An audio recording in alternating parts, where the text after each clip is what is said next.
Hi, welcome to Matters of the Heart and Soul. I'm your host, Sherrel Charlot. Matters of the Heart and Soul is a podcast to raise awareness and awaken humanity to all that is within. We want to be a beacon of light on your life journey.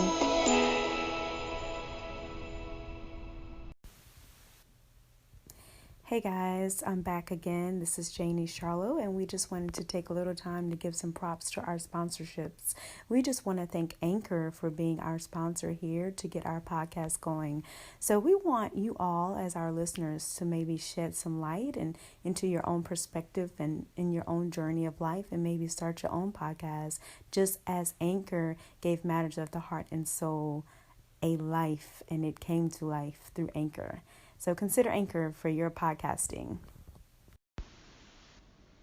Hi, welcome to Matters of the Heart and Soul podcast. I'm your host, Sherrel Charlot, and this is a podcast where we discuss all things of the heart and soul.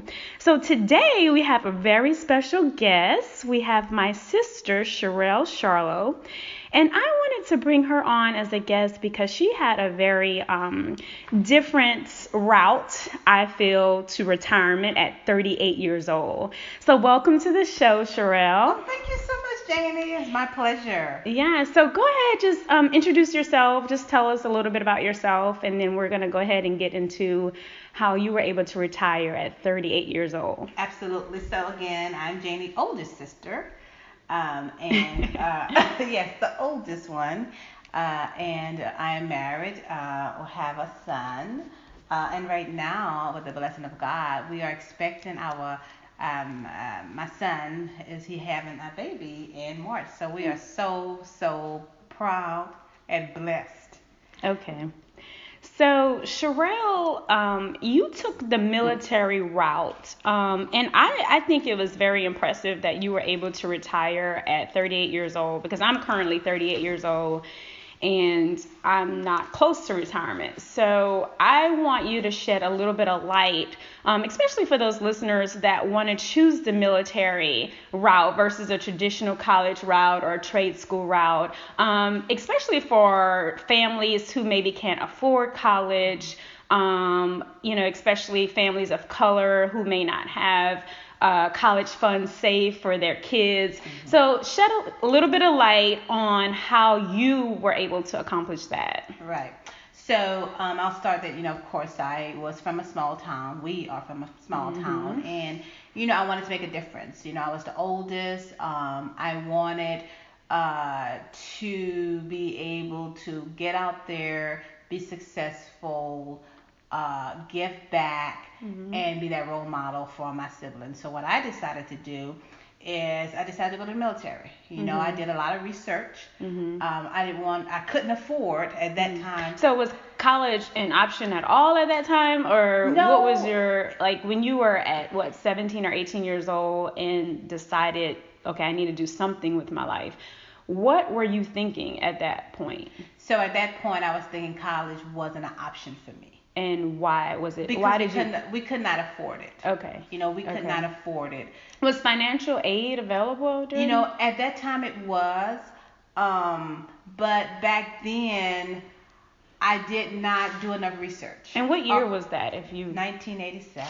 87. Okay. So. 1987. So it was available. Okay. I just chose to go to the military. I didn't want any student loans, mm-hmm. And I wanted to get away. Mm-hmm. I wanted to travel. I wanted to learn about diversity. I wanted to learn other cultures. I wanted to meet other people. I wanted mm-hmm. to go to other countries. Mm-hmm. And I think that, in fact, I know that made me who I am today. Okay. So you would say the military was a great route to travel, to get your college paid for, to see something different, to take you out of the small town that you were in. Absolutely. Imagine, mm-hmm. Imagine being able to travel, work, and of course, you have a lot of responsibilities as a soldier, mm-hmm. Soldier first, right? What was your job in the military? So I was what they call a 92 Alpha, but that's pretty much in Lane's term is logistics. I was a Okay. logistician. So I was And logistics is mostly managing warehouses, distribution centers, inventory. okay. So get inventory from one place to the next. Absolutely, Like that's what it is. okay, alrighty. Absolutely. All right. So let me say one thing about the military for me. Mhm. It changed my thought process. It made me able to be able to hold a conversation with anybody. Mhm. You know, you go all over and you see so many different things. Mhm. You know, you are flexible. Mhm. You know, you're disciplined. You know, Yeah. you're well-rounded. Yeah. You know, So and that definitely is a great advantage for soldiers. right. So those people who need more discipline in their life to reach success because everybody's brain is a little bit different. You know, some people can be flexible without having that someone tell them, okay, you need to do A, B, C, D. Because the military is sort of like, okay, A, B, C, D, very disciplined. So that's a great route for somebody who needs someone to tell them, okay, A, B, C, D. Right. Right. And it gives them that foundation.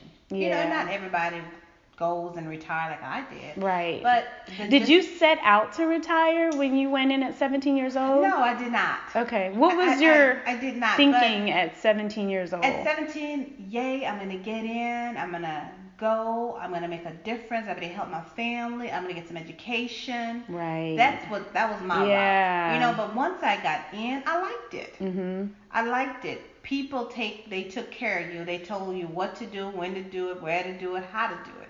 You know, so you can just imagine you get sick, you don't have to pay any money. Mhm. You know, you go to the hospital, you go to the clinic, you have dental appointments. Mhm. You know, all your yearly checkups, it's already there. You just got to be there at that time. It's simple. Yeah. So, And then they encourage education. Free education. Right. So those are great Free benefits meals. of the military. So education, housing, what else would you say was some of the great benefits? Housing, Yeah. travel, meeting people, Mhm. right? Yeah. Yeah. Wow.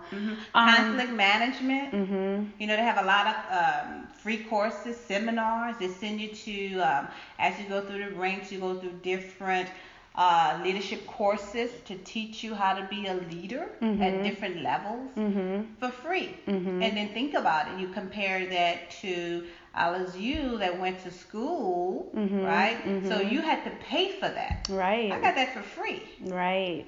Yeah. And I'm, hey, yes, and I'm still battling with student loans. Absolutely. Yeah. You know, and imagine, so I went in, didn't have education, you know, and then when I retired, I had an MBA. Amazing. MBA. Now And it's completely paid Debt-free. for, debt-free. Debt-free. Debt-free. So that was one of the reasons I did want to interview you about that part, because I believe that is such a great component of the military. And you went traditional Army route, but there's the Coast Guard? I mean, other options where you're not 100% that you still get the benefits, right? They have other services. Right. Okay. Right. Awesome. What would you say were some of the obstacles as a female in the military, and not only just a female, but as a woman of color in the military? Well, for me, you know, I really did encounter a lot of obstacles for a woman of color for me that I experienced. Okay. However, but just a female. And then now, in fact, when I retired, I was having a conversation with other women that retired. One thing let me mention is, of course, I got in the Army, got married, and had a baby. That was tough. Right. Because you're a soldier still, so you have the baby, you have time off, but you working up till you have that baby. Right. You know. So in your mind, what is a soldier? Like as a female, you said because I got married, I had a baby, but you're still a soldier. So tell me what a soldier means to you. Like what is that to you? Service first. Service first. So service to the country. To the country, yes. Okay. That's why you went in, ultimately. I mean, sometimes we forget that, but that's why you went in. So if something happened, you have to be there. That's it, you So know, you get and you still called have to to duty, right? You get called to duty, and you still, you know, we prepare, we practice. So sometimes what we did, we had like calls early in the morning, and you didn't know what was going to happen, getting you ready for the times that you may be called to duty. So that may be 2 o'clock in the morning, and imagine, you know, you're a woman, you have this little young baby. You can't say you can't go because, you know, we call it alert, you know. So you have to make sure you have those systems and support channels in place so you can call and say, hey, the company or the unit just called an alert. I have to be in. Can I take my baby there? You know, and then I didn't, but then you have the females that nurse. They breastfeed. I didn't do it, but those. Then you have the complication that may go with the pregnancy. Right. And then you have menopause. You know, I didn't stay at 38, but I know some that, I mean, I stayed till I was 38, but I know some females that I talked to that retired, and they was talking about some of the, you know, things that they went through while being in the Army. And I use Army because that's the branch of service I was in, but in the service, you know, so. Wow. What were some of the most difficult things that you had to do in that, like being a woman with your child and your husband? What was one that can come to the top of your mind? What was one of the most difficult moves, or the most difficult decisions, or the most difficult times while you were serving and you had to make that decision? So for me, where it was a decision of like you being a woman and having to do that. So I recently had my baby, and a year later I came down an assignment to go to Korea, and that was difficult because I'll never forget that as long as I live. It's still, I still remember it like it was yesterday. Okay. He's young. I don't even think he was a year old, and I had to take him to my in-laws for support because I had to go. I had to. Right. And it just was so devastating for me. I remember I drove I was in Kansas, and I drove to Arkansas, and I remember I was just so emotional. And then I can remember I left like at 12 o'clock that night from my mother-in-law's house, and I just cried and cried because I just couldn't leave. I couldn't have him awake and me leave. It was very, very difficult. Right. Very, very. That was one that really stuck with me emotionally. So how does it feel having to leave your young baby and you had to go? Like, expound on that. Like, because here, this job, which is a job, and it's saying you have to go. Yeah. But I knew that when I initially volunteered to go into the service. I knew what my responsibilities were. I hope, you know, sometimes you're like, okay, well, it's not going to happen. I won't have to go overseas on assignment while I'm separated from my family, but it does happen. And then you just have to think about later. Like today, I can sit and say that I thank God for my career, because I was able to give my son a good life. Absolutely. I was able to be that role model for him. Right. And so what are the benefits that your family has taken advantage of, like your son, with you being in the military? And again, I'm focusing on a lot of the benefits of this because I think it's a route that we forget about, that we've forgotten about, that can really, really be beneficial. So what have your son is now... Which is my nephew. He's 30 years old, right? 30 years old. And he's married with his own wife and baby on the way.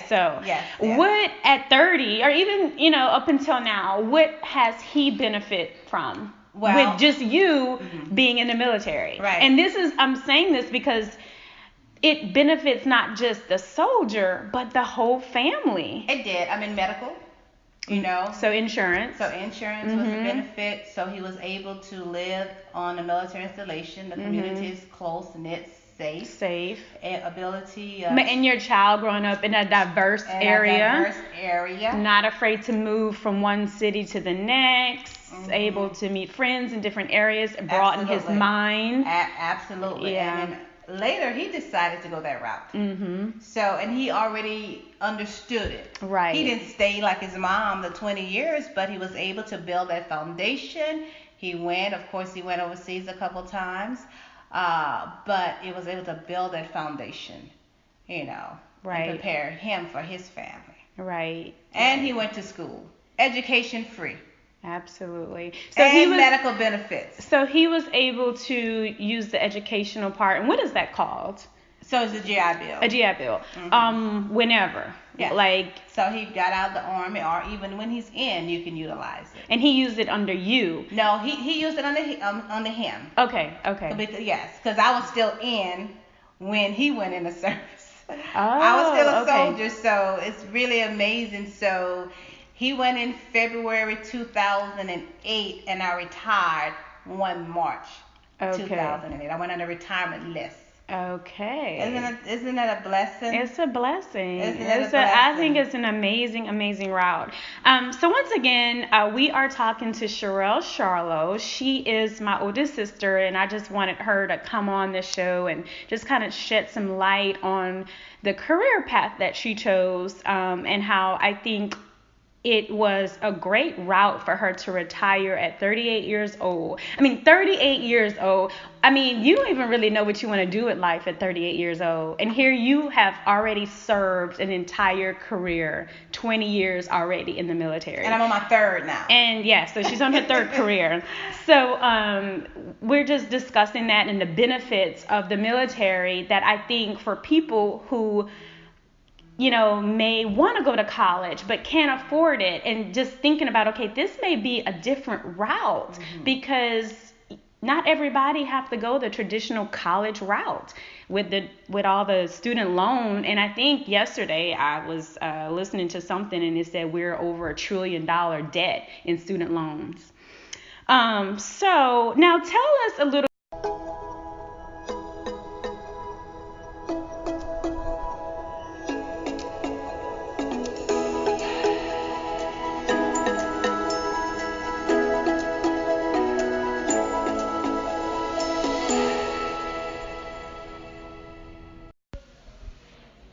Hey guys, we are back. This is Matters of the Heart and Soul podcast, and I am your host, Janie Charlot.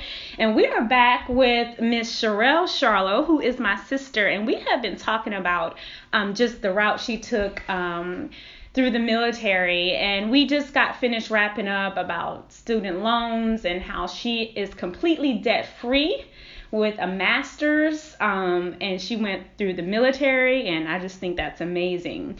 So we're just gonna kind of get a little bit more personal.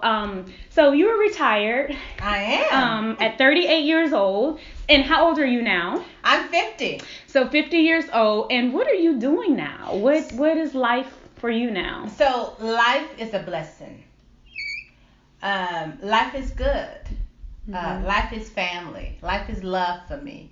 But I am still working. As long as God give me the health, I'm gonna continue to work. I'm a nursing home administrator now. Okay. So, and I love doing that because it's actually helping. I'm helping my elderly generation. Awesome. And I love what I do. Was that a hard transition as a nursing home administrator, which is all medical, from logistics, which was your job? So the transition was different. Yes, it was totally different for what I did in the military, and then when I transitioned from the military into the civilian world, I was still doing the same thing. So this was different. So I was in Afghanistan, and I was talking to my sisters. We have another sister that's right under me. Then we have Janie. So in fact, you guys inspired me because I was like, okay, so I'm kind of tired doing the logistics. I want to get into a field that I can contribute and give back, and be in a role that will impact others. And as a licensed nursing home administrator, you are. Yeah. Because you're making those decisions. Oh, definitely. That change people. And in that job, when somebody, the family come in and they just don't understand the nursing home industry, They don't understand. They feeling bad about placing their loved one in a nursing home. Mm-hmm. They having a lot of regrets. Mm-hmm. And then Mm-hmm. we're there to make them understand that this is a service we provide. This is why we're here. So you feel like every day you are making a Absolutely. difference, providing service to families and people that are in the nursing home. Right, because when they come in, you're taking care of the loved one, but you're taking care of their families. Because when they come in, you are dealing with their health issue, but everything else. Right. Because a lot of what we see, what my experience, is some of the health issues, if the family support is not right, it actually hurts the resident or patient more. Mm-hmm. So we're there to make sure the family is good, the mind is good, the spirit is good. Right. So it's beautiful. Awesome. It's lovely. So, what would be some words of advice that you would want to share with anyone that is considering a career in the military? What would you say to them? Well, first of all, I would say make sure you're doing what your heart desires. Mm-hmm. The military is not for everybody, Mm-hmm. But if you are, and that's the path you want to follow, go for it. Mm-hmm. It's a good base. It's a good foundation. It's a good start. Mm-hmm. It's discipline. It's teamwork. You get to travel. Absolutely. You get to meet a lot of people. Mm-hmm. Education is free. Those are amazing, amazing benefits. And if you stay 20 years, you get a retirement check for the rest of your life. Absolutely. And that's what you got going on right now. Yes, so that is and great. medical benefits for the rest of your life. And you are on a whole nother career that has nothing to do with the military. Absolutely. And you use those skills and that you got in the military to land what you're doing now. So, absolutely. And you're only 50 years young. I know. So that is amazing to me. So Sherrel, what book would you recommend to our listeners right now? So I would recommend Accept Challenges. It's by John Nawako. Because you never want to settle. Mm-hmm. You always want to keep moving forward, keep raising the bar, keep thriving. Absolutely. I love that. Keep thriving. And today, what is the matter of your heart? Good question. The matter of my heart is live, love, family, and good health. Yeah. Well, that's my whole thing.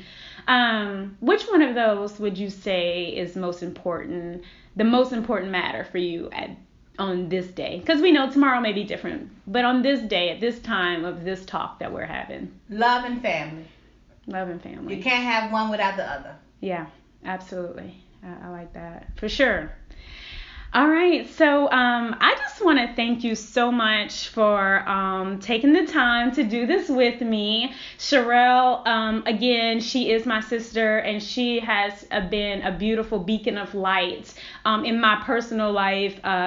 She has paved the way for me and a lot of advice. We talk all the time, and I just think we did choose different routes, but I thought that her route and where she is today, and just looking at being able to look at and just look at you, follow you through your life and be like, wow, I think that's such an amazing route. And I feel like your story could really inspire somebody else who's maybe right now making that decision. Do I want to go to the military? Do I want to go to college? What do I want to do with my life?